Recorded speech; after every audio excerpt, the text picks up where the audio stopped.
والعاقبة للمتقين الصالحين والصلاة والسلام على أشرف الأنبياء والمرسلين وعلى آله الطاهرين الطيبين وأصحابه أجمعين. أما بعد فأعوذ بالله من الشيطان الرجيم. بسم الله الرحمن الرحيم. سنريهم آياتنا في الآفاق وفي أنفسهم حتى يتبين لهم أنه الحق. أولم يكف بربك أنه على كل شيء شهيد. آمنت بالله صدق الله العظيم وبلغنا رسوله النبي الكريم الأمين الرؤوف الرحيم ونحن على ذلك لمن الشاهدين والشاكرين والحمد لله رب العالمين. إن الله وملائكته يصلون على النبي يا أيها الذين آمنوا صلوا عليه وسلموا تسليما. اللهم صل وسلم على سيدنا ونبينا ومولانا محمد وعلى آله وأصحابه أجمعين.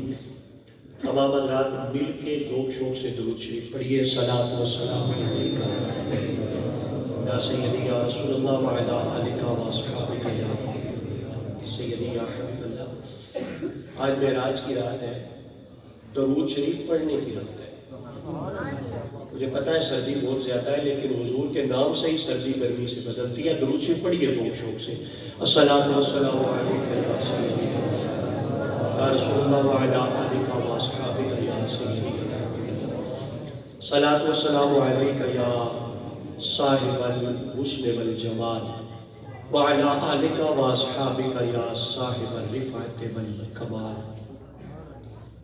الصلاۃ والسلام علیکہ یا صاحب الاسراء والعراج وعلی آلک و اصحابک یا صاحب الحسن والمعراج. بعد از حمد و ثنا انتہائی ادب و احترام کے لائق، تعظیم و توقیر کے لائق، محبت و محبت کے لائق، فخر و سعادت پیر طریقت رہبر شریعت حضرت پیر سید مظفر حسین شاہ صاحب زیدہ مجدہ لائق سچ عزت و تکریم، پیکر اخلاص و محبت، مجاہد اہل سنت حضرت علامہ مولانا محمد علی قادری صاحب دامت برکاتہم، قابل عزت و احترام حضرت علامہ مولانا مفتی محمد ذاکر نقشبندی صاحب ضلع مجدہ، قابل عزت و احترام عزیز القدر حضرت علامہ مولانا منظور احمد صاحب نقشبندی، اسٹیج پر تشریف فرما دیگر علی قدر علی وقار مسلمان دوستوں بھائیوں. بالکل آغاز میں ایک بات عرض کر دوں. ابھی علامہ ذاکر صاحب مجھ سے پوچھ رہے تھے آپ کتنی دیر خطاب کریں گے، تو میں نے عرض کی میں ماحول دیکھوں گا اور ماحول کے مطابق میں نے گفتگو کرنی ہے. تو جس طرح کا اظہار محبت یا رسپانس آپ نے درود شریف کے معاملے میں دیا، اگر معاملہ ویسے ہی آگے چلے گا تو شاید میں 10 منٹ سے زیادہ آگے نہ بڑھ سکوں. مجھے اس سے غرض نہیں کہ آپ نعرے لگائیں یا سبحان اللہ کہیں، لیکن مجھے اس بات سے غرض ہے کہ کم از کم اور کچھ نہیں کر سکتے، اللہ اور اس کے رسول کے نام پر چہرے پہ مسکراہٹ تو لا سکتے ہیں. آپ کی مسکراہٹ سے مجھے یہ اتنا سمجھ میں آ جائے کہ میری بات آپ کے دل اور روح کی گہرائیوں میں اتر رہی ہے، تو انشاءاللہ تعالیٰ خطاب آگے چلتا رہے گا. لیکن اگر میں نے یہ سمجھا کہ میں آپ کو سمجھانے سے قاصر ہوں تو میں خطاب کا سلسلہ وہیں روک دوں گا. جن عزیز القدر رفیع المرتبت حفاظ کرام کی آج دستاربندی ہونی ہے، انہیں، ان کے والدین کو، ان کے اساتذہ کو میں دل کی گہرائیوں سے مبارکباد پیش کرتا ہوں. اور میں خصوصاً خراج تحسین پیش کرتا ہوں علامہ محمد علی قادری صاحب کو. انہوں نے دستار فضیلت کے لیے بڑے زبردست موقع کا انتخاب کیا. میری بات کو غور سے سنیے. ایک معراج تو حضور کی تھی نا جو انسانی عقل و ادراک سے ماورا ہے. لیکن شب معراج کا انتخاب اس موقع کے لیے کرنا، دراصل یہ فارغ ہونے والے بچوں اور ان کے والدین کے لیے سبق ہے۔ وہ حضور کی معراج تھی، اور کسی کے سینے میں مصطفیٰ کا قرآن آ جائے تو یہ اس حافظ کی معراج ہے، کہ حضور علیہ السلام کے اس نوکر اور خادم کی معراج ہوتی ہے۔ یہ بات ذہن میں رکھیے کہ جس سینے کو اللہ قرآن کے لیے منتخب کر لیتا ہے وہ عام سینہ نہیں ہوتا۔ اس بچے کے اندر، اس انسان کے اندر کوئی خاص خوبی ہوتی ہے، جس خوبی کی وجہ سے اللہ تعالیٰ اس کے دل اور سینے کا انتخاب کرتا ہے۔ آپ نے کھانے پینے کی کوئی چیز ڈالنی ہو تو کسی گندے برتن میں آپ نہیں ڈالتے، تو جس کے ظرف گندا ہو، جس کے دل اور دماغ کا برتن گندا ہو، اس میں اللہ قرآن جیسی پاک کتاب نہیں ڈالتا۔ میں یوں کہہ سکتا ہوں کہ یا تو وہ دل ہوتا ہی پاک ہے، یا پہلے میرا رب اسے پاک کرتا ہے، پھر میرے مصطفیٰ کا قرآن اسے آتا ہے۔ تو یقیناً آپ مبارکباد کے مستحق ہیں۔ ان کے لیے معراج قرآن حفظ کرنا، حضور کی معراج وہ، اور میری اور آپ کی معراج یہ کہ ہم حضور کی معراج کا ذکر کرنے کے لیے بیٹھے ہیں، ہم آقا علیہ الصلوۃ والسلام کا تذکرہ کرنے کے لیے بیٹھے ہیں، حضور کا ذکر سننے کے لیے بیٹھے ہیں۔ آپ کے لیے بھی مبارکباد، اتنی سردی میں سخت ماحول کے اندر آپ یہاں تشریف فرما ہوئے، لیکن اب جب کہ آپ تشریف فرما ہو گئے تو اب آپ نے جاگ کے بیٹھنا ہے، ذوق اور شوق کے ساتھ آپ نے تشریف فرما رہنا ہے۔ میں نے آج شب معراج کے موقع پر جس آیت کی تلاوت کی، یہ آیت عام طور پر شب معراج میں پڑھی نہیں جاتی، لیکن میرے خیال میں ہم اگر ایک عام انسانی سطح پہ آ کے پہلے قرآن کے پیغام کو سمجھیں، یا آپ یوں کہہ لیں کہ پہلے ایک عام انسان کے مقام کو سمجھیں، تو شاید عام انسان کے آئینے میں ہمیں مقام نبوت بھی سمجھ میں آ جائے، اور ہمیں مقام رسالت بھی سمجھ میں آ جائے۔ آپ اس کو یوں کہہ لیں کہ یہاں اس محفل میں جتنے لوگ بیٹھے ہوئے، صلاحیت کے اعتبار سے، ٹیلنٹ کے اعتبار سے، خوبیوں کے اعتبار سے، کمالات کے اعتبار سے، یہ سارے بھی ایک جیسے نہیں ہیں۔ اسٹیج پہ بیٹھنے والے علماء بھی صلاحیت کے اعتبار سے سارے ایک جیسے، کسی کو اللہ نے زیادہ ٹیلنٹ دیا ہوتا ہے، کسی کو رب نے کم صلاحیت دی ہوتی ہے، لیکن ایک بات یاد رکھیں،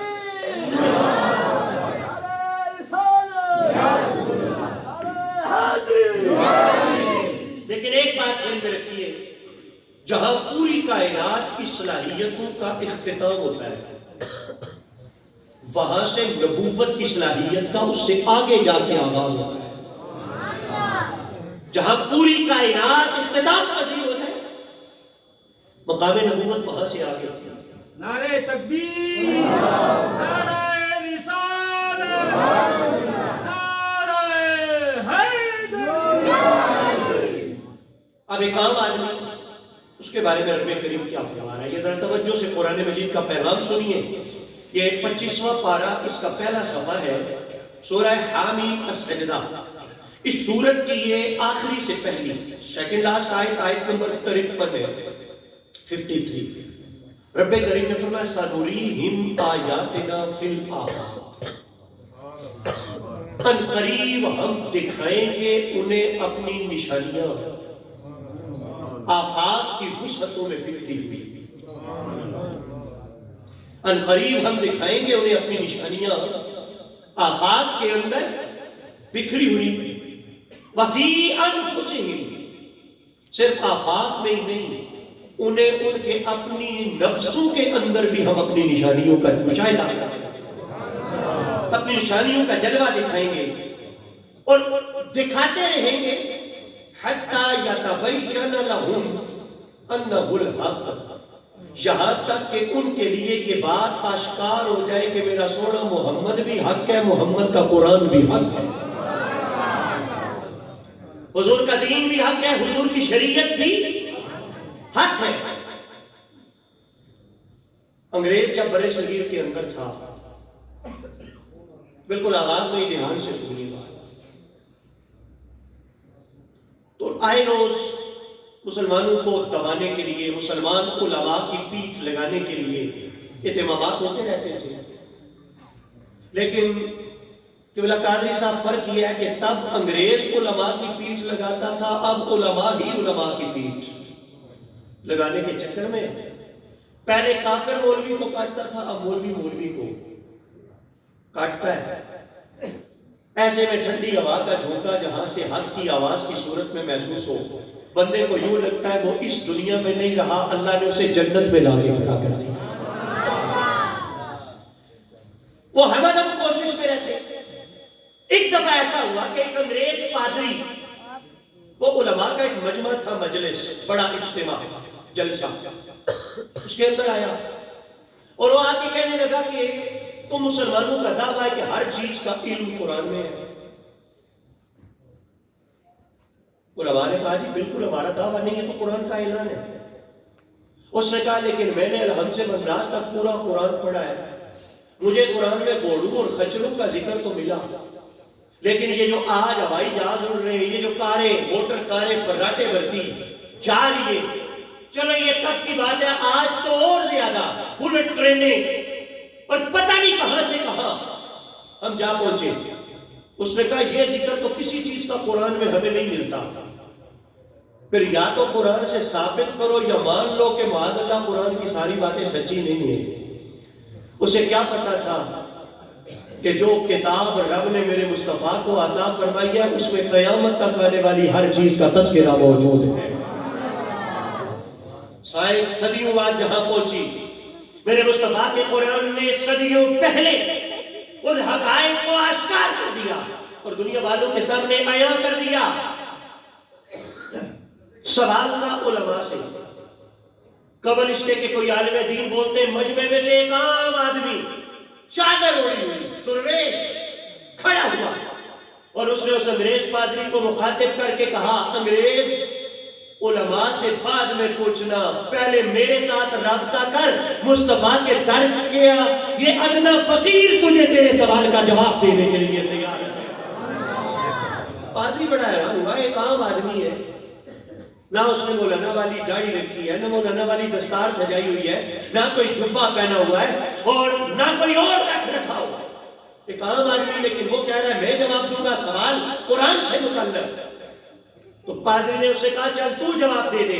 اس نے کہا اعوذ باللہ من الشیطان الرجیم بسم اللہ الرحمن الرحیم۔ اب ذرا توجہ میری طرف، اس نے قرآن کی آیت پڑھی، والخیل والبغال والحمیر لترکبوها وزینہ ویخلق ما لا تعلمون۔ میں نے قرآن کی آیت پڑھی، اب ذرا ترجمہ سنیں۔ رب کریم نے فرمایا کہ خچر، گدے اور گھوڑے کس نے پیدا کیے؟ آپ کو کوئی شک ہے؟ خچر گورنمنٹ نہیں بناتی، یہ جو امیدوار آپ سے ووٹ مانگنے کے لیے صبح آپ ووٹوں کی پرچی پہ جا کے سٹیمپ لگاؤ گے ٹپا، تو یہ گھوڑے وہ نہیں بناتے، وہ گھوڑے بنتے ہیں، وہ بناتے نہیں ہیں۔ میں جو بات عرض کرنا چاہتا ہوں، اگر آپ کو پتا ہے تو جواب تو دیں، خچر، گھوڑے اور گدے کس نے پیدا کیے؟ تو قرآن نے کہا اسی نے پیدا کیے خچر، گدے اور گھوڑے، کس لیے؟ لترکبوها، تاکہ تم ان پر سواری بھی کرو، وزینہ، اور انہیں اپنی زینت کا ذریعہ بھی بنا لو۔ اب یہ تو ذکر ہو گیا نا اس کا جس کا ذکر پادری نے بھی کیا۔ اگلا جملہ سنو، اس فقیر محبت نے تڑپ کے کہا، کیا تو نے اگلا جملہ نہیں پڑھا؟ رب نے کہا وَيَخْلُقُ مَا لَا تَعْلَمُونَ، ابھی اللہ وہ چیزیں پیدا کرے گا جس کا تم نے کبھی گمان تک نہیں کیا ہے، جس کا تم نے تصور بھی نہیں کیا، وہ تو جہاز میں اٹک کے رہ گیا۔ اس نے کہا ہے پادری سن لے، صرف جہاز نہیں، مصطفیٰ کی محبتوں کا یہ فقیر آج پیشن گوئی کر رہا ہے، وہ وقت آنے والا ہے اللہ جہازوں سے بھی آگے کی چیزیں پیدا کرے گا، اس لیے کہ یہ کسی سائنسدان کا اعلان نہیں، محمد کے قرآن کا اعلان ہے۔ یہ مصطفیٰ کریم علیہ تحیت و صلاح کے قرآن کا اعلان ہے۔ وَيَخْلُقُ مَا لَا، تو کیا خیال ہے آج راکٹ نہیں بن گئے؟ کیا خیال ہے آج خلائی مشن کیا خلا میں روانہ نہیں کر دیے گئے؟ کیا آج سپیس سٹیشن، وہاں پہ خلائی سٹیشن قائم کر کے آئے روز؟ کاش کہ ہم ہاتھ میں پکڑے ہوئے اس موبائل کا مثبت استعمال بھی کبھی کر لیں۔ کہ وہ خلائی اسٹیشن سے روزانہ جس طرح کی تصویریں ہماری اس کائنات کی اور اس سے اوپر گلیکسیز کی، کہکشاؤں کی جو تصویریں وہ بنا بنا کر کے بیچتے ہیں، ان ساری تصویروں کا ایک ہی پیغام ہے، ستاروں سے آگے جہاں اور بھی ہے۔ اے انسان، تیری عقل وہاں ادراک نہیں کر سکتی، ہم نے سونے محمد کو سب کچھ دکھا بھی دیا ہے۔ وہ جو ستاروں سے آگے کے جہاں ہیں، حضور علیہ السلام کو رب کریم نے دکھا بھی دیے۔ اب آئیے میں بالکل آغاز میں ایک بات کرتا ہوں، میں نے اس آیت کا انتخاب کیوں کیا؟ لوگوں کے لیے ماننا دشوار ہے کہ حضور علیہ السلام نے رات کے مختصر سے عرصے میں اتنی طویل مسافت طے کی، تو کیسے کی؟ جو کچھ حضور نے بیان کیا وہ کیسے دیکھ لیا؟ میں نے قرآن کی آیت اس لیے پڑھی کہ رب تو عام لوگوں کے بارے میں بھی کہتا ہے، میں تمہیں آفاق کی وسعتوں میں بکھری اپنی نشانیاں دکھاتا رہوں گا یہاں تک کہ تمہارے رواں رواں سے آواز آئے گی رب بھی حق ہے، مصطفیٰ بھی حق ہے، مصطفیٰ کا قرآن بھی حق ہے۔ اگر ایک عام آدمی دیکھ سکتا ہے تو پھر میرے مصطفیٰ کی نگاہ کی وسعت کا عالم دیکھیں۔ ایک عام آدمی جو کچھ دیکھے، عام انسان کی آنکھ وہاں نہیں پہنچتی جہاں ایک عام خوردبین، یہ جو سیاح وزٹرز مختلف علاقوں میں دوربینیں لے کے گئے ہوتے ہیں، وہ پہاڑی کے اوپر کھڑے ہو کے وہ جائزہ لے رہے ہوتے ہیں، نظارہ اور مشاہدہ کر رہے ہوتے ہیں۔ عام آنکھ اگر وہاں تک جاتی تو وہ خوردبین گلے میں کیوں لٹکاتا دوربین؟ اور یہ بھی یاد رکھو، دوربین سے پھر بھی پہاڑ تو قریب ہوئے ہوئے نظر آتے ہیں، بے شمار مخلوقات ایسی ہیں وہ دوربین سے بھی نظر نہیں آتی، کہا جاتا ان کے لیے ٹیلیسکوپ چاہیے۔ اور پھر یہ بھی عرض کر دوں، بے شمار ایسی چیزیں ہیں جو ٹیلیسکوپ سے بھی نظر نہیں آتی، ان کے لیے تو اس سے بھی زیادہ ایڈوانس مشینری چاہیے ان چیزوں کے مشاہدے کے لیے۔ اور وہ آئے روز ڈیولپمنٹ، ترقیاں سائنس کے میدان میں ہوتی چلی جاتی ہیں۔ میں کہنا یہ چاہتا ہوں، کل کا انسان جب اپنے حجرے کے دروازے سے باہر دیکھتا تھا، وہ یا سورج کو طلوع ہوتے دیکھتا یا سورج کو غروب ہوتے دیکھتا، اس سے آگے اس کی نگاہ کی رسائی نہیں تھی۔ آج سائنس نے تمہیں پلوٹو کی بھی خبر دے دی، مریخ کی بھی خبر دے دی، مشتری کی بھی خبر دے دی، آج سورج پر بھی کمندیں تصویر ڈالنے لگ گئی۔ میں بتانا یہ چاہتا ہوں، اگر عام انسان کی نگاہ اتنی وسیع ہو سکتی ہے تو محمد عربی کی نگاہ کی وسعت کا کیا عالم ہوگا؟ سائنس کی ترقی، ٹیکنالوجی کی ترقی، اگر وہ تمہیں وہاں تک پہنچا سکتی ہے تو کیا اللہ میرے مصطفیٰ کو نگاہ نبوت کا صدقہ یہ سب کچھ نہیں دکھا سکتا ہے؟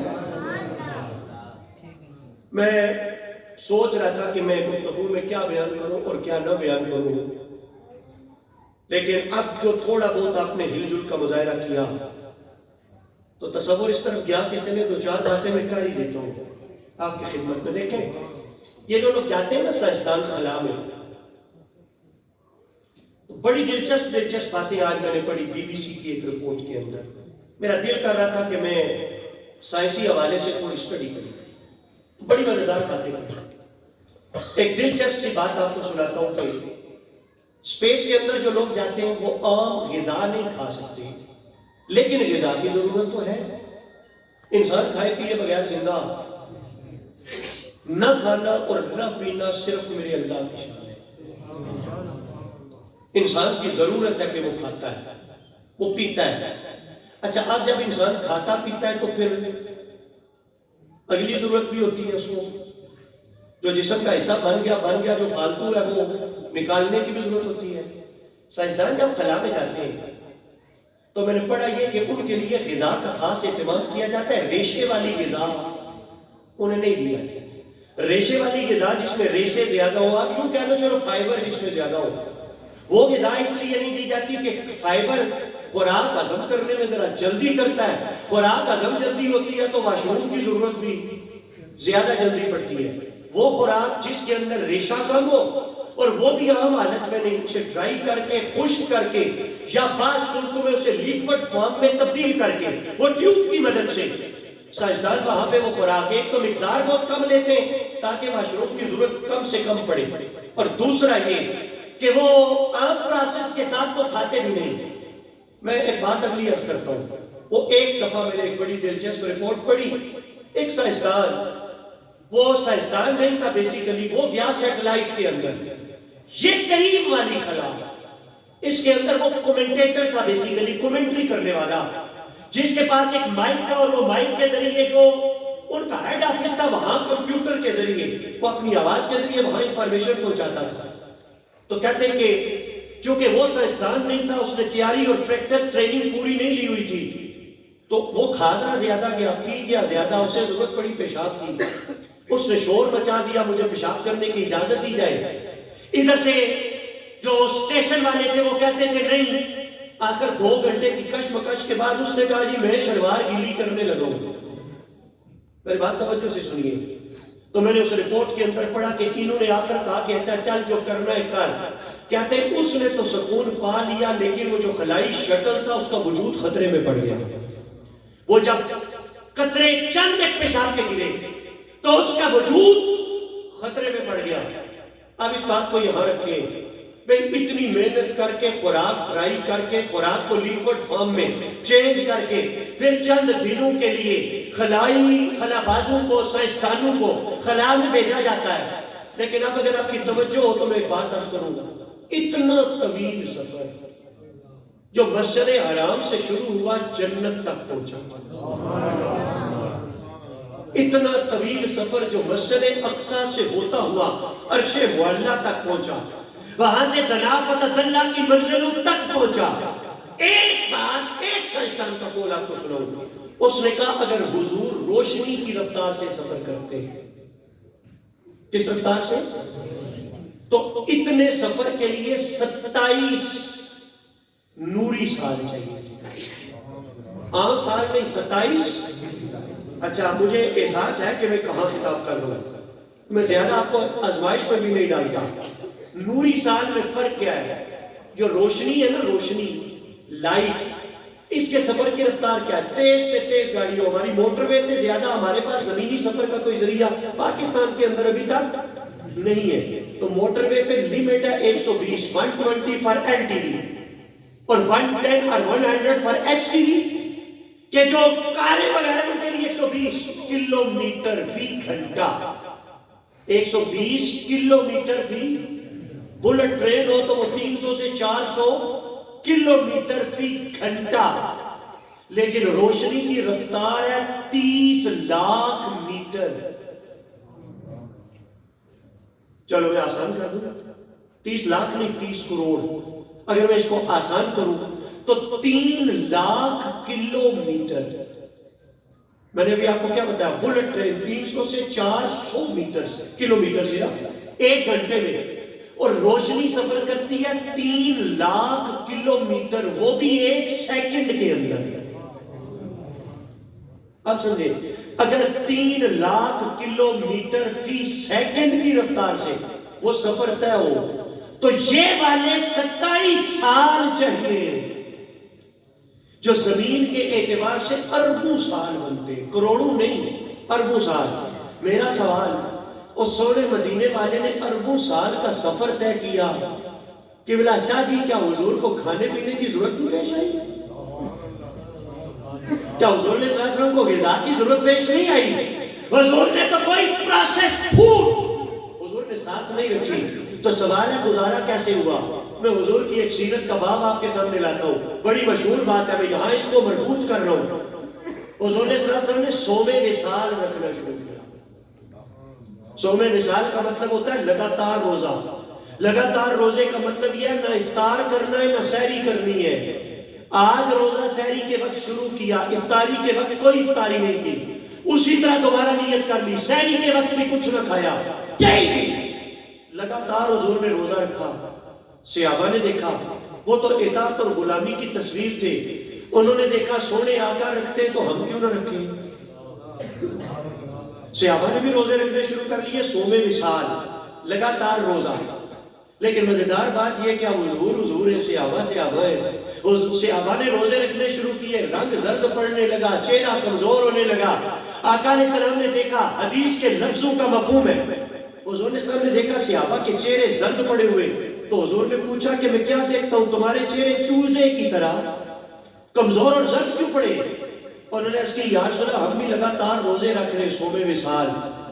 آقا نے پوچھا تمہیں کیا ہوا، کیوں روزے رکھتے ہو؟ کہا یا رسول اللہ آپ کو روزے رکھتے دیکھا، ہم نے کہا ہم بھی رکھیں گے۔ اب غور سے سنیے، یہ ہے میری مقصودی بات جو اگلی بات ہے۔ حضور نے اسلام نے فرمایا ایکم مثلی،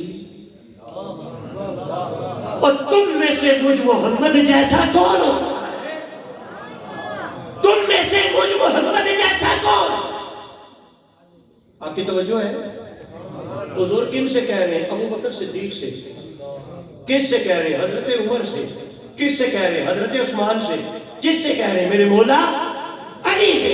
حضور کہہ رہے ہیں تم میں سے مجھ جیسا کون؟ میں بتانا یہ چاہتا ہوں اگر ابو بکر مصطفیٰ جیسا نہیں تو کوئی مولوی بھی مصطفیٰ جیسا نہیں ہو سکتا ہے، کوئی اور بھی کائنات میں مصطفیٰ کی برابری اور مثلیت کا دعویٰ نہیں کر سکتا۔ یہ بات بھی میں نے جملہ معترضہ کے طور پہ عرض کی۔ بات اگلی ہے، یا رسول اللہ پھر آپ روزہ کیسے رکھتے ہیں؟ حضور نے فرمایا یطعمنی ربی ویسقین، مجھے میرا رب کھلا بھی دیتا ہے، مجھ محمد کو خدا پلا بھی دیتا ہے۔ اور مطلب یہ ہے کہ حضور کو خوراک کے لیے 7 لنچ باکس لینے کی ضرورت نہیں، 7 پروسیس فوڈ لینے کی ضرورت نہیں۔ خلاباز 2 دنوں کے لیے جائیں تو خوراک کے محتاج ہیں۔ رب نے مصطفیٰ کو معراج کروا دی، لیکن حضور کی خوراک یہ دنیا کی غذا نہیں تھی، رب نے اپنے انوار کو محمد عربی کی خوراک بنا لیا تھا۔ نور رب ذوالجلال، انوار الہیہ، یہ رسول کریم علیہ السلام کی خوراک تھی، یہ رسول کریم علیہ السلام کی غذا۔ اس سفر میں تھے میرے عالی وقار دوستوں، رب کریم نے قرآن مجید میں سنوریہم آیاتنا فی الآفاق فرمایا ہم انہیں بھی دکھائیں گے اپنی نشانیاں۔ آفاق کے اندر ایک ایگزامپل آپ کو دیتا ہوں، آفاق کے اندر رب کی قدرت کی نشانی ہوگی۔ کبھی آپ نے آسمان دیکھا؟ میرے پاس آج کل الحمدللہ اللہ کی مہربانی سے درس نظامی کی ایک کلاس میرے گھر میں پڑھنے آتے ہیں، تو اس دن میں پتہ نہیں انہیں لیسن کیا تھا، چند روز پہلے کی بات ہے، کوئی سبق پڑھانے لگا میں تو لیسن کے مطابق ایگزامپل کے طور پر میں نے ان بچوں سے پوچھا، میں نے کہا یار تم نے آسمان آخری دفعہ کب دیکھا تھا؟ باقیوں سے پوچھنے لگا تو سب ایک دوسرے کا چہرہ دیکھنے لگے۔ ایک بچہ کہتا ہے میں نے تو یاد ہی نہیں کدو دیکھا سی۔ اچھا اب میں اگر آپ سے پوچھوں کہ آسمان آخری دفعہ کب دیکھا ہے؟ قرآن مجید ہمیں، چلو ایک بات کہ اللہ قادری صاحب کے ذوق کے پیش نظر رکھ کرو، عاصم بھائی آپ بھی جلسوں میں جاتے ہیں، آپ کو یہ جملہ سننے کو ملا ہوگا، اللہ ہمیں آنکھیں بند کرنے کا نہیں کہتا، اللہ ہمیں آنکھیں کھلی رکھنے کا کہتا ہے۔ یہ بات میں ذرا دھیان سے سنیں، آج کل یہ جملہ بولا جاتا ہے جی فلاں مولوی صاحب سے ساڑیاں آنکھاں بند نہیں، ہماری آنکھیں بند ہیں جی، بس اس سے آگے ہم نے بڑھنا ہی نہیں۔ میں نے کہا تیرے مقدر میں آگے بڑھنا ہے ہی نہیں، اس لیے کہ رب کریم نے کہا فَاعْتَبِرُوا يَا أُولِي الْأَبْصَارِ، جو آنکھیں بند کر لے وہ آگے نہیں بڑھ سکتا، جو کھلی آنکھوں کے ساتھ کائنات کو دیکھے میرا رب اسے روحانی ترقی عطا فرماتا ہے۔ نعرہ تکبیر، نعرہ رسالت، ویسے میں نعرے لگواتا نہیں ہوتا، تاکہ ٹھلے نعرے نہ میرا دل کرتا ہے نعرہ میرا نعرہ تکبیر۔ یار کوئی مسئلہ ہے بولنے پہ کوئی پابندی ہے؟ کوئی الیکشن کمپین میں تھکے ہوئے ہو؟ نعرہ تکبیر، نعرہ رسالت۔ میری آواز ہلکی ہونے کا یہ مطلب نہیں ہے کہ آپ سلو بولیں، میں تقریر میں جو اونچا بول رہا ہوں نعرہ حیدری۔ اچھا چلو جو جتنا مولا علی کو مانتا ہے اتنا جواب دے، نعرہ حیدری، نعرہ حیدری۔ مولا پاک کا ذکر آیا، ایک بات یاد ہے، اتنی پرانی بھی نہیں، میں نے اسے بنگالی شریف بیان کی لیکن ایک اور کانٹیکسٹ میں، یہاں مجھے ایک اور کانٹیکسٹ میں یاد آئی، ایک اور تناظر میں یاد آئی، توجہ سے سماعت کیجیے۔ حضرت عمر فاروق مدینہ کی کسی گلی سے گزر رہے ہیں، کس کا نام لیا میں نے؟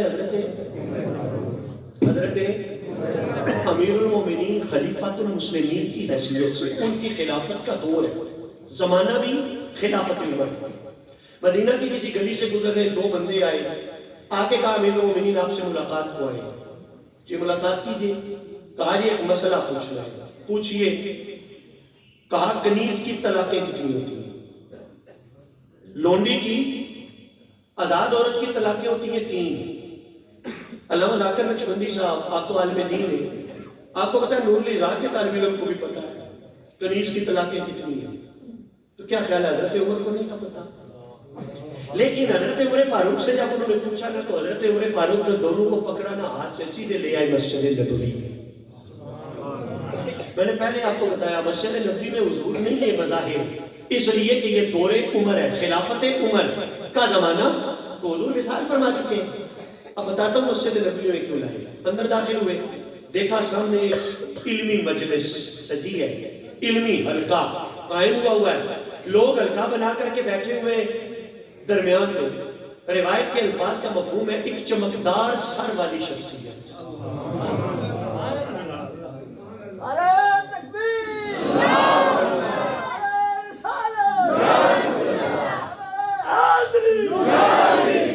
چمکتے سر والی ہستی درمیان میں بیٹھے، حضرت عمر فاروق اندر گئے، جا کے سلام کیا، اس ہستی نے جواب دیا، تو حضرت عمر نے وہاں سے اس ہستی سے، اس شخصیت سے پوچھا کنیز کی طلاقیں کتنی ہیں؟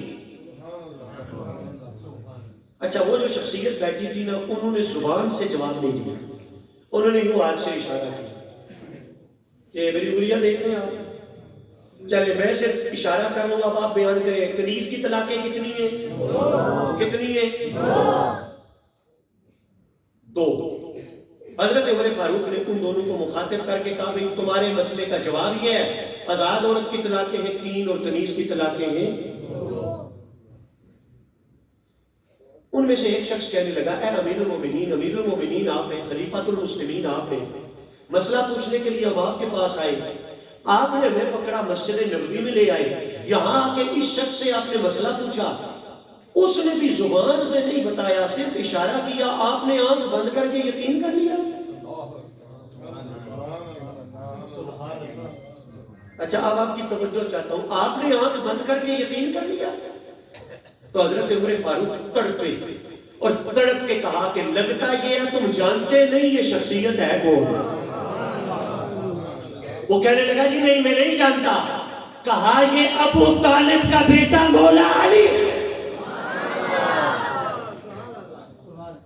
ابو طالب کا بیٹا مولا۔ اچھا واپس پڑھیے، 1 سیکنڈ کے لیے پیچھے جائیں۔ کہا آپ خلیفۃ المسلمین، مسئلہ پوچھا آپ سے، آپ نے ان سے سوال کیا، انہوں نے بولا بھی نہیں، صرف اشارہ کیا، آپ نے آنکھ بند کر کے علی کے اشارے کو مان لیا۔ تو میں پہلی بات ریپیٹ نہ کر دوں، اس کا مطلب ہے عمر نے سمجھایا اکھاں بند کرنیاں ہی نہیں تے مولا علی تے اکھاں بند کرو، آنکھ بند کرنی ہے تو علی پہ کرو۔ میری معراج کے ساتھ مقصودی بات، مربوط بات اگلی ہے جو میں اگلی عرض کرنا چاہتا ہوں۔ حضرت عمر نے کہا جانتے ہو کون ہے یہ علی بن ابی، اور اگلی بات انہوں نے کہی کہ میں اس کے اشارے پہ یقین کیوں نہ کروں۔ حضرت عمر فرما رہے میں اس کے اشارے پہ یقین کہ میں نے حضور کو فرماتے سنا ان کانوں کے ساتھ، آقا علیہ السلام نے ارشاد فرمایا لو ان السماوات السبع وضعن فی کفۃ میزان وَإِيمَانُ عَلِيِّ بْنِ أَبِي طَالِبٍ وَوَضِعَ إِيمَانُ عَلِيِّ بْنِ أَبِي طَالِبٍ فِي كَفَّةِ مِيزَانٍ لَرَجَحَ بِهَا إِيمَانُ عَلِيِّ۔ اس عربی کا مطلب یہ ہے، حضرت عمر فرماتے میں نے حضور کو فرماتے سنا،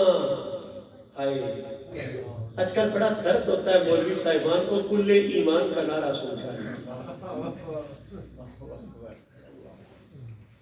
چلو اچھی بات ہے بنڈر والوں کو ان معاملات کی اگر خبر ہی نہیں ہے۔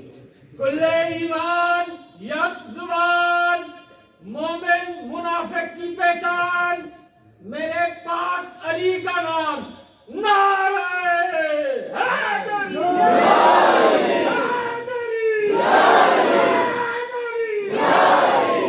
اگر مولویوں کے جھگڑوں کا آپ کو پتا نہیں تو میں نے کہا یہ بہت اچھی بات ہے، اگر بنڈر والوں کو نہیں پتا، وگرنہ آج کل بڑا درد ہوتا ہے، انٹرنیشنل تھکی کی ضرورت پڑتی ہے کل ایمان کے نعرے پر، فوراً قبض کی کیفیت، پارٹیسپیشن کی کیفیت ہے. لیکن میں نے کہا تو صحابہ کے نام پر امت کو مولا علی سے دور کرتا ہے. میں تجھے قافلہ صحابہ کے سرخیر عمر بن خطاب کا عقیدہ سنا دوں. حضرت عمر فاروق نے فرمایا میں نے حضور کو فرماتے سنا. آقا علیہ السلام نے فرمایا اگر ساتوں آسمانوں کو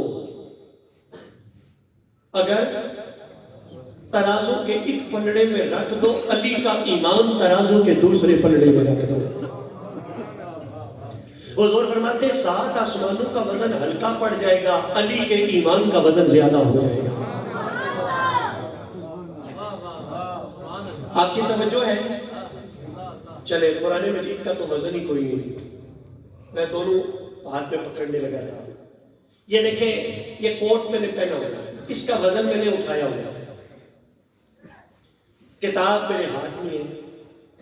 اب اگر آپ مجھ سے پوچھیں کہ کتاب کے وزن میں سے اور کوٹ کے وزن میں سے زیادہ وزن کس کا ہے، اس کتاب کا وزن اور اس کوٹ کا وزن، تو میں تو آپ کو بتا سکتا ہوں. لیکن میں آسم بھائی سے پوچھوں، آسم بھائی یہ کتاب زیادہ وزنی ہے یا یہ کوٹ، یہ بتا سکیں گے؟ پریشانی ہے آپ کو؟ چلو آپ میں سے کوئی بتا سکتا ہے کہ میرا کوٹ زیادہ وزنی ہے یا یہ کتاب؟ کیوں جی کتاب کیوں وزنی ہے؟ بھئی پہلی بات تو یہ کہ آپ سب کا چپ ہونا اس بات کی دلیل ہے، آپ میں سے کوئی بتا نہیں سکتا. اور اگر کسی نے بتایا تو یہ علامتوں والے بچہ ہے. بھئی بچہ تو احکام شرع کا مکلف نہیں. میں بات سمجھانا یہ چاہتا ہوں، بھئی میں بتا سکتا ہوں، آسم بھائی نہیں بتا سکتے. عاقل بالغ باشعور آدمی، میرے نزدیک تو باشعور ہے ہی وہ جو علی علی کرتا ہے. تو میں نے کہا باشعور آدمی، لیکن اس سے پوچھے وہ کہتا ہے میں وزن، قبلہ شاہ جی وزن نہیں بتا سکتا. میں نے کہا اگر کوئی بتائے گا تو وہ چغل ہی مارے گا. وجہ اس لیے کہ آپ نے نہ کتاب کا وزن چیک کیا نہ میرے کوٹ کا. نہیں سمجھے؟ تو میں اس لیے بتا سکتا ہوں میں نے یہ وزن بھی چیک کیا ہے. میں نے اسے بھی تولا ہے، میں نے اسے بھی تولا ہے. اچھا آپ نہیں سمجھے ہو تو میں روایت نہیں یاد کرا دوں.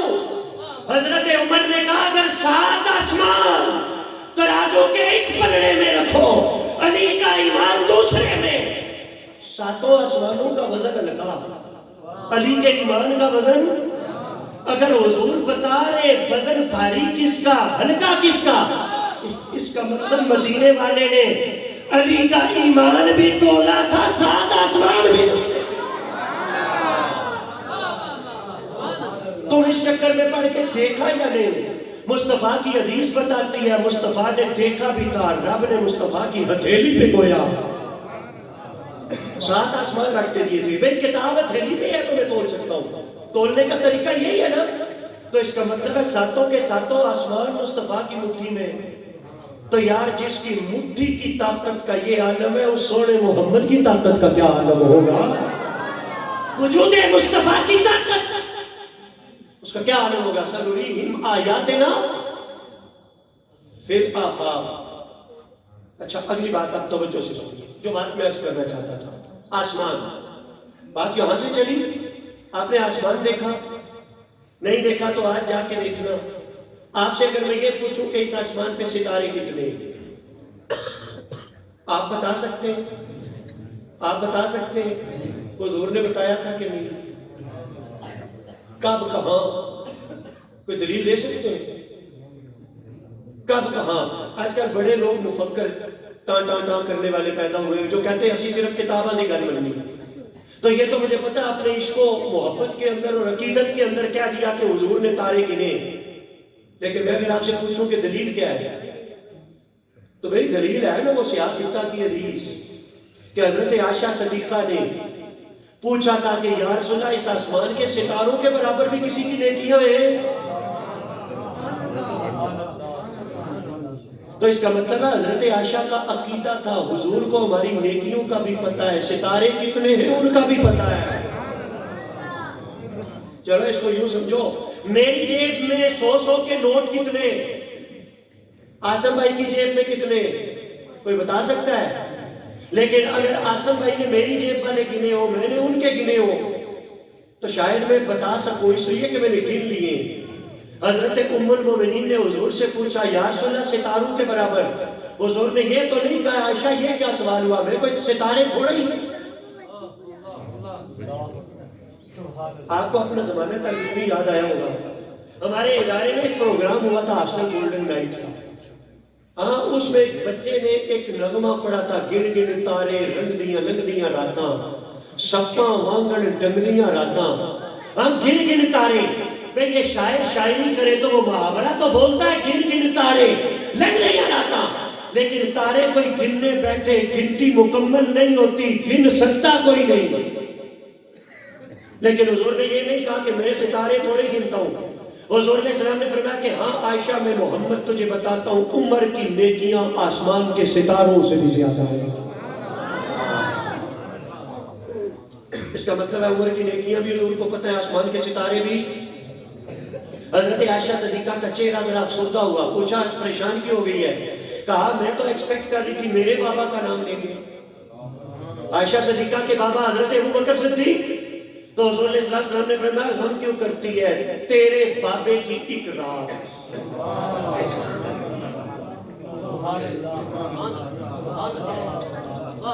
عمر کی ساری نیکیوں پر بھاری ہے۔ اچھا اب میں بتا دوں یہ فضیلتیں تو رب جس کو چاہے دے دینا، جھگڑے ہم مولویوں کے پیدا کرتے ہیں، ان کی فضیلتوں کا کوئی مسئلہ نہیں۔ عمر کی نیکیاں ستاروں کے برابر۔ یہاں مولا علی نہیں آئے، ابو بکر کی نیکی سارے ستاروں پہ بھاری، یہاں بھی مولا علی نہیں آئے۔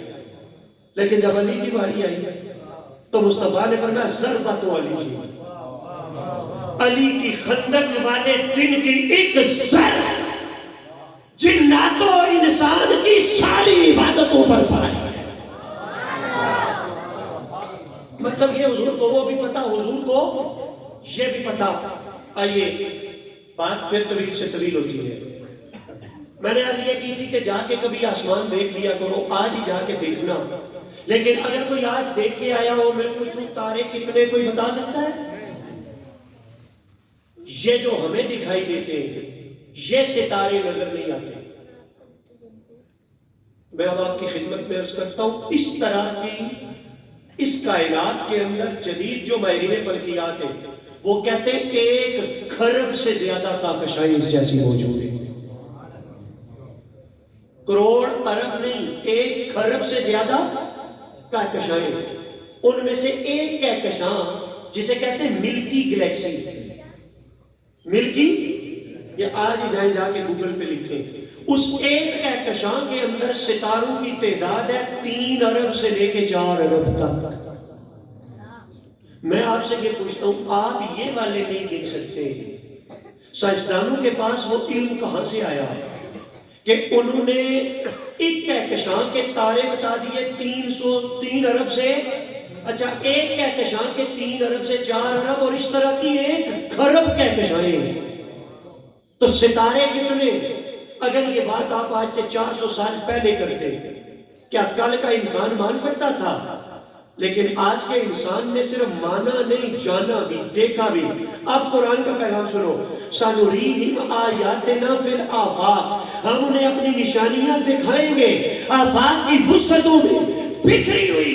میں کہنا یہ چاہتا ہوں، ایک ٹیلی اسکوپ کی مدد سے اگر تم کھربوں کہکشائیں دیکھ سکتے ہو تو ذرا مجھے بتاؤ ٹیلی اسکوپ کی طاقت زیادہ ہے یا نبوت کی آنکھ کی طاقت زیادہ ہے؟ میرے مصطفیٰ کی نگاہیں معاذ اس کی طاقت زیادہ ہے۔ رب کریم نے میرے مصطفیٰ کریم کی معراج کے بیان میں بھی فرمایا لِنُرِيَهُ مِنْ آیَاتِنَا، ہم نے مصطفیٰ کو معراج اس لیے کروائی تاکہ سونے محمد کو اپنی نشانیاں، ہم ان کا جلوہ دکھا سکیں اور ہم ان کا مشاہدہ ہم انہیں کروا سکیں۔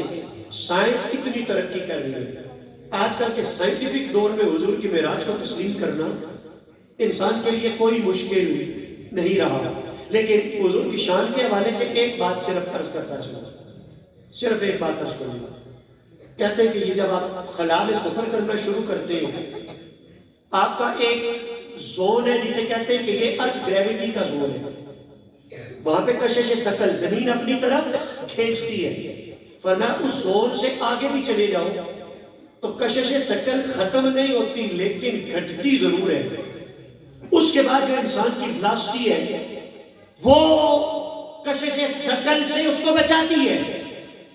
چلو آسان کر دوں، یہاں کا ٹمپریچر کچھ اور ہے، مری کا ٹمپریچر کچھ، مالم جبا کا ٹمپریچر کچھ، سکردو کا ٹمپریچر کچھ اور ہے، نانگا پربت کا کچھ اور ہے، K2 کا کچھ اور ہے، ماؤنٹ ایوریسٹ کا کچھ. آج ماؤنٹ ایوریسٹ پر زندگی ممکن نہیں، اس لیے کہ وہ فریزنگ پوائنٹ ہے. وہاں پہ جو وجود جائے وہ فریز ہو جاتا ہے، جم جاتا ہے. سطح سمندر سے جوں جوں بلند ہوتے جاؤ انسان کی زندگی ممکن نہیں رہتی، انسان منجمد ہو جاتا ہے. بھئی تم سطح سمندر سے 12,000 میٹر اوپر جاؤ تو وہاں پہ بندہ جم جاتا ہے. میرے مصطفیٰ تو اربوں خربوں میٹر سے بھی اوپر چلے گئے.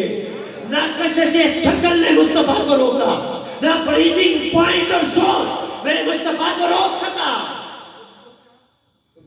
نعرہ تکبیر، نعرہ رسالت، نعرہ حیدری، نعرہ تحقیق، تاجدار ختم نبوت.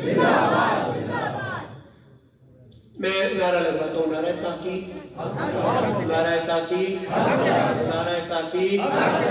کوئی مسئلہ پریشانی تے نہیں نا؟ اور اگلے نعرے تے جنہوں مسئلہ پریشانی ہوئے اس کو اس مجلس جو دفع ہو جانا چاہیے. نعرہ حیدری، نعرہ حیدری، نعرہ حیدری.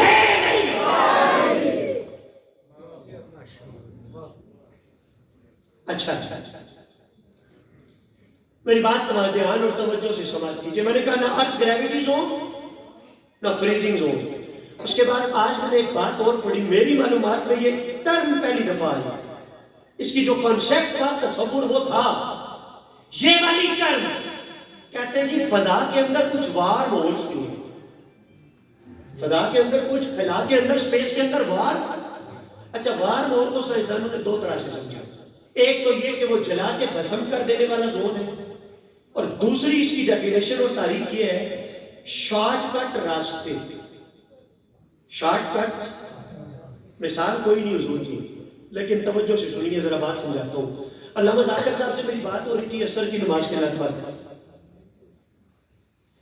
انہوں نے کہا جی بات یہ ہے کہ بنڈر کا ایریا ہے زیر تعمیر، سڑک ٹوٹی ہوئی ہے، تو ایک راستہ بھی لمبا ہے دوسرا راستہ بھی لمبا ہے.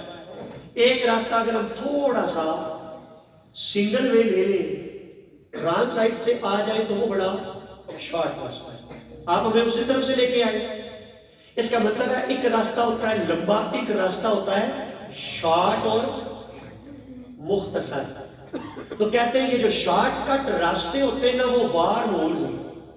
وار ہول کا مطلب یہ ہے ایک خلائی راستہ وہ ہے جس راستے سے خلاباز سائنسدان خلا میں جاتے ہیں، لیکن سائنسدان کہتے ہیں ہمیں ملا تو راستہ نہیں لیکن لگتا یہ ہے خلا کے اندر بھی کوئی شارٹ کٹس موجود ہیں. خلا کے اندر بھی شارٹ کٹ، شارٹ راستے. میں آپ کو وار ہول کیسے سمجھاؤں گا؟ چاہے بڑے اچھے ٹائم پہ یہ آیا پیسوں کو چھوڑے ہیں، میں آپ کو یہ سمجھانا چاہتا تھا مجھے کاغذ کا ٹکڑا چاہیے تھا. یہ ذرا اس پہ نظر ڈالیں. ایک نقطہ یہاں ہو، پین کے ساتھ میں ایک نقطہ ڈالوں اس کونے پر، ایک نقطہ ڈالوں میں اس کونے پر. آپ ٹریول کرنا شروع کریں سفر. اس نقطے سے چلتے چلتے یہاں پہنچنے میں ٹائم لگے گا نا، سمجھو نا ٹائم لگے گا نا. لیکن اگر میں اسے فولڈ کر کے یہ دو نقطے ملا دوں، اور بھئی یہ ہے وار ہول. اب کیا ہے کہ یہاں سے اگر میں سوراخ کروں تو نقطہ نقطے سے کوئی ایک اس نقطے پہ پہنچا، جب نقطہ نقطے سے جڑ جائے تو وہ فوراً دوسرے نقطے پہ پہنچ گیا. رب نے کہا سونے محمد کو معراج کروائی اس لیے کہ مصطفیٰ تمہارے راستوں کے نہ محتاج، نہ محمد کا خدا تمہارے راستوں کا محتاج. پہلے میں نے خلا کو سمیٹ کر ایک نقطہ بنا دیا، پھر نقطے کی زیارت محمد عربی کو کروا دی. پھر میں نے محمد عربی کو معراج کروا دی. سبحان الذی اسری بعبدہ لیلا من المسجد الحرام. تم کہتے ہو ہم نے کتابوں کی ماننی ہے، تو یار اگر کتابوں کی ماننی ہے تو ان پرانے بابوں کی کتابوں سے باہر نکل اور ذرا نئے بابے آدھی کتاب جو سائنسدان ہیں ان کو بھی تو پڑھ لے. آج کی سائنس نے اپروو کیا کہ کل تک جو امپاسبل تھا آج پاسبل ہو گیا، کل تک کا ناممکن آج ممکن ہو گیا. لیکن میں کہوں گا جو آنے والے کل ممکن ہوگا، اللہ نے مصطفیٰ کو معراج کروا کے وہ 14 صدیاں پہلے ممکن بنا کے دکھا دیا تھا. جو سب کے لیے ناممکن ہے وہ خدا کے لیے ناممکن نہیں. میرا رب جب چاہے جو چاہے میرا رب وہ کر سکتا ہے. میں نے کہا کہ وارمولز، گلیکسیز، کہکشائیں، نئی سے نئی دریافتیں اور نئے سے نئے معاملات. لیکن اب میں ایک بات اور بھی عرض کروں گا. فارغ و تحصیل ہونے والے چھوٹے چھوٹے بچے ہیں، لیکن ان کے نام ایک پیغام یہ بھی کروں گا کہ بچہ جی صرف قرآن حفظ کر لینا. یہ مومن کے لیے معراج تو ہے پر یہ علم کی معراج نہیں ہے. ان کے والدین سے بھی گزارش، آپ سب سے بھی گزارش، صرف کسی بچے کو M S C, M Phil, P H D کروا لینا یہ کامیابی ہے پر یہ علم کی معراج نہیں ہے. علم کی معراج یہ ہے کہ آپ نئے سے نئے افق علم کے تلاش کریں اور علم کے نئے سے نئے افق کی طرف آپ بڑھتے چلے جائیں.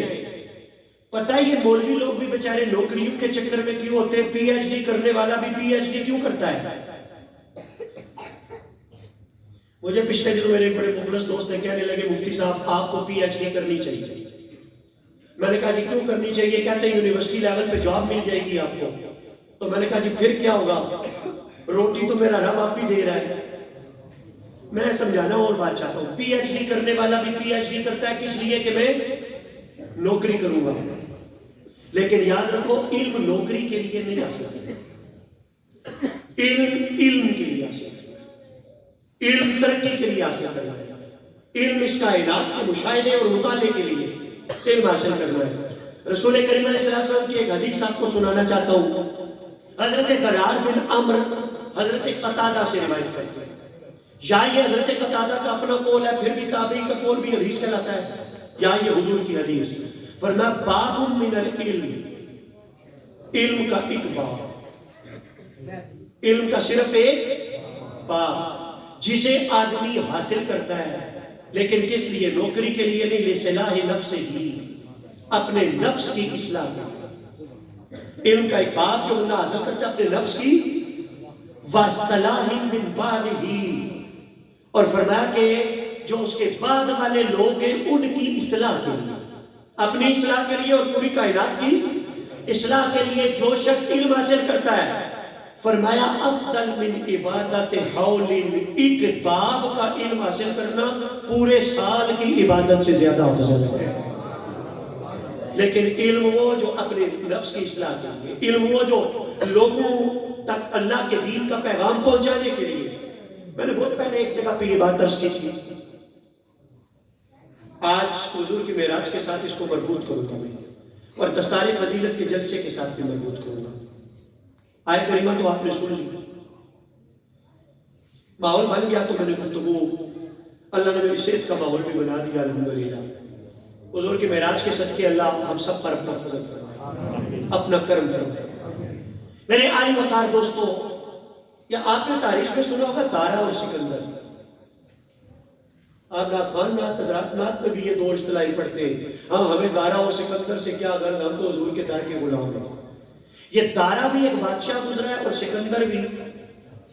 سکندر کو تو سارے جانتے ہیں نا، پوری دنیا پر حکومت کرنے والا. تو دارا اور سکندر، یہ مولانا روم کی جو مسنوی ہے نا، اس کا اصل نام انہوں نے آئینہ سکندری رکھا ہے. آئینہ، یہ آئینہ شیشے کو کہتے ہیں نا، میرر. تو سکندری وہ سکندر بادشاہ والا. اصل میں یہ جو دارا تھا، دارا کا دوسرا نام جو مشہور ہے وہ جمشید ہے، جمشید بادشاہ. اس بادشاہ کے پاس تھا ایک پیالہ جسے جامع جمشید یا جامع جم کے نام سے ادب اور شاعری میں یہ لفظ استعمال کیا جاتا ہے. جامع جم، اور لے آئیں گے بازار سے کر ٹوٹ گیا، ساغر جم سے میرا جامع سبحان اچھا ہے. تو ساغر جم یہ ایک پیالہ تھا جمشید بادشاہ نے رکھا ہوا، پتہ ہی پیالہ کیا تھا؟ وہ اس پیالے کے اندر دیکھتا نا تو اسے دائیں بائیں پوری دنیا کے حالات کی تصویر نظر آ جاتی. یہ بھی حیرت کی بات ہے، بادشاہوں کے ماننے والے جمشید بادشاہ کے پیالے کو مانتے، غوث پاک کے علم کو نہیں مانتے. یار قادریوں کے ڈیرے میں غوث پاک کو یاد نہ کروں تو زیادتی ہوگی نا. میرے اور آپ کے غوث کے نظر تو الہ بلاد اللہ جمان کا خرقلۃ علی حکم اتصالی. بھئی اگر جمشید بادشاہ اپنے پیالے میں پوری کائنات دیکھ سکتا ہے تو غوث پاک اپنی ہتھیلی پہ نہیں دیکھ سکتے؟ وہ پوری کائنات کی تصویر دیکھتا.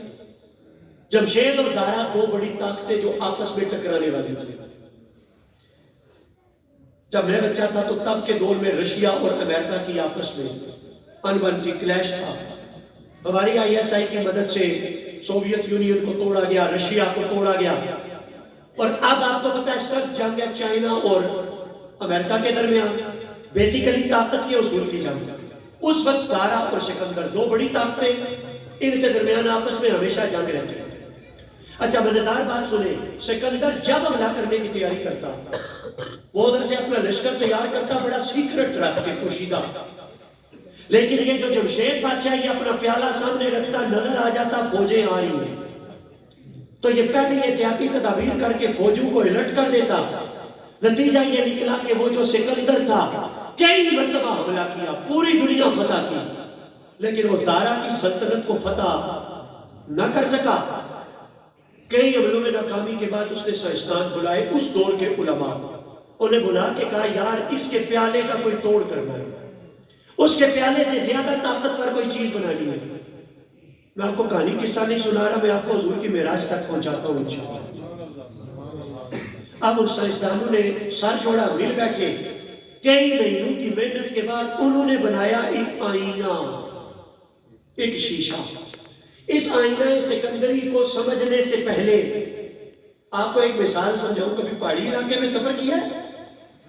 پہاڑی علاقے میں جو موڑ ہوتے ہیں آپ کو پتا موڑ کے اوپر ایک شیشہ لگا ہوتا ہے. وہ گول شیشہ اس لیے لگا ہوتا ہے کہ موڑ ہوتا ہے اندھا، اس طرف سے گاڑی آ رہی ہے کہ نہیں پہلے پتہ نہیں چلتا. آئینے میں دیکھو ادھر والوں کو ادھر نظر آتا ہے، ادھر والوں کو ادھر. نہیں سمجھے؟ مولوی صاحب نے اس گل تک کی بڑسی کہ نبی وہ ہے جو دیوار کے پیچھے بھی نہیں دیکھتا. تو ایک گول شیشہ بنا لے تو دیوار کے پیچھے تو بھی دیکھتا ہے، اور دیوار کو چھوڑو وہ پہاڑ ہوتا ہے. ایک شیشہ اگر یہ پہاڑ کے پیچھے دکھا سکتا ہے تو کیا میرا رب میرے مصطفیٰ کو دیوار کے پیچھے نہیں دکھاتا؟ اس بات کو بھی چھوڑیے، میں نے کہا اس شیشے سے نظر آتا ہے. میں آئینہ سمجھا رہا ہوں. وہ جو آئینہ سکندری تھا اس کا نام رکھا پھر آئینہ. انہوں نے کیا کیا، شہر کے بائیں ایک بڑے مینار پر وہ آئینہ نصب کر دیا. اس آئینے کی خاصیت یہ تھی وہ نصب تھا یہاں، جہاں نصب تھا تقریباً وہاں سے 250 کلومیٹر کے فاصلے پر. جو چیز ہوتی نقل و حرکت موومنٹ وہ اس آئینے میں یہاں دکھائی دیتی. تقریباً یہاں سے گجرات کوئی نقل و حرکت ہو یہاں سے نظر آئے، یہاں نقل و حرکت ہو تو گجرات سے. اس آئینے کو کہتے ہیں آئینہ سکندری. اب ہوا یہ پہلے جمشید حملہ کرتا تو سکندر کو پتہ نہیں چلتا تھا، اس لیے وہ حملہ کرتا مار کٹ کے چلا جاتا، وہ حملہ کرتا تو شکست کھاتا. اب اس نے بنا لیا آئینہ سکندری. ادھر سے جمشید نے حملہ کرنے کا سوچا، وہ فوجوں کو لے کے چلا، آئینہ سکندری میں 200 کلومیٹر دور نظر آ گیا. اب کے سکندر نے احتیاطی تدابیر کر لی، فوجیں الرٹ. اب جب حملہ ہوا تو پہلی مرتبہ سکندر غالب آ گیا، دارا کو شکست ہو گئی، آئینہ سکندری جیت گیا، جامع جمشید ناکام ہو گیا. میں آپ کو سمجھانا یہ چاہتا ہوں سائنسدان مل کے ایک آئینہ بنائے تو وہ آئینہ سینکڑوں کلومیٹر دور کا منظر دکھا دے. اب مجھے بتاؤ آئینے کی طاقت زیادہ ہے یا نبوت کی نگاہ کی طاقت زیادہ ہے؟ اگر انسان کا بنایا آئینہ اتنی دور دکھا سکتا ہے تو لنوریہ من آیاتنا، کیا میرا رب میرے مصطفیٰ کو عرش معلیٰ کی سیر کیا نہیں کروا سکتا؟ کیا غرافت اللہ کی منزل پر کیا رب ذوالجلال میرے مصطفیٰ کریم علیہ تحیت و ثنا کو نہیں پہنچا سکتا؟ میری بات پھر توجہ سے سنیے کہ حضور کی معراج کا انکار کرنا قدرت رب ذوالجلال کا انکار کرنا ہے۔ میرا رب چاہے تو پوری کائنات کو ایک نقطے کے اندر سمیٹ دے۔ یہ جو بگ بینگ کا کنسپٹ ہے اس نے تو معاملہ آسان ہی کر دیا۔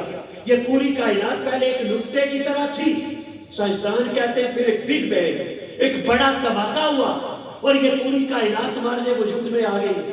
میں بتانا چاہتا ہوں جب دھماکے کے ذریعے نقطے کو پھیلا سکتا ہے وہ جب چاہے وہ پھیلی ہوئی کائنات کو پھر ایک نقطے کے اندر سمیٹ بھی سکتا ہے، وہ سنو بھی سکتا ہے۔ سبو کے میرے مصطفیٰ کریم علیہ تحیت و ثنا کی ہتھیلی پر میرا رب رکھ سکتا ہے سبحان الذی اسری بعبدہ لیلا من المسجد الحرام الی المسجد الاقصی الذی بارکنا حولہ لنوریہ من آیاتنا۔ آخری بات آج کی گفتگو کی، آپ نے جو بولا تھا گھنٹہ گفتگو ہونی چاہیے، ٹائم میں نے دیکھا کوئی نہیں لیکن لگتا ہے کہ ہو گئی ہوگی، تو آخری بات درس کروں۔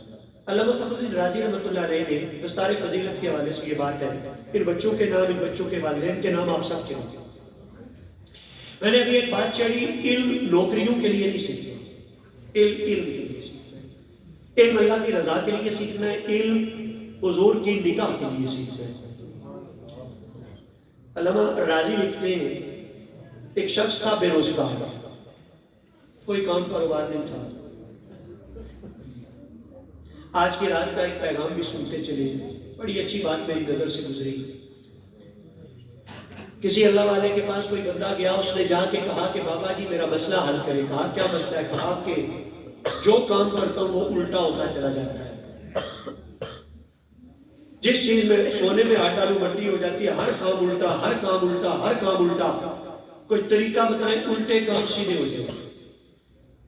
بابا جی نے اس سے پوچھا یہ بتا کبھی مور دیکھی ہے؟ مور سٹیمپ، مور دیکھی ہے سٹیمپ؟ اس نے کہا جی دیکھی ہے۔ کہا مور سے دیکھی ہے؟ اس نے کہا دیکھی ہے۔ تو بابا جی نے کہا تم نے کبھی غور کیا کہ وہ جو مور بنی ہوتی ہے اس کے اوپر جو حرف ہوتے ہیں وہ الٹے لکھے ہوتے ہیں، مور کے اوپر حرف، لیکن جس وقت وہ کاغذ پہ آتی ہے، چلو آپ اگر کسی تحریر کے سامنے آئینہ رکھے شیشہ، تو شیشے کے اندر بھی وہ تحریر الٹی نظر آتی ہے چونکہ وہ اس کا عکس ہوتا ہے اور سایہ الٹا ہوتا ہے، تو مور کے لفظ ہوتے ہیں الٹے۔ اس نے کہا جی بالکل دیکھا ہے۔ تو بابا جی نے پوچھا یہ بتا کہ وہ پھر سیدھے کب ہوتے ہیں؟ کہا جب وہ مور ہم کاغذ کے اوپر لگاتے ہیں۔ تو بابا جی نے کہا یہی تیرے سوال کا جواب ہے، الٹے لفظوں کا ماتھا کاغذ پہ ٹکے تو الٹے لفظ سیدھے ہو جاتے ہیں۔ بندے کی پیشانی رب کی بارگاہ میں جھکے تو اللہ بندے کے الٹے کام بھی سیدھے کر دیتا ہے۔ اللہ کی بارگاہ میں جھکنا سیکھے، یہ معراج کا پیغام ہے۔ جو بات سنانے لگا تھا وہ بھی یہی، نوکری کے لیے نہیں، اللہ کے لیے۔ شخص تھا بے روزگار، کوئی روزگار نہ ملتا، ہر کام الٹا۔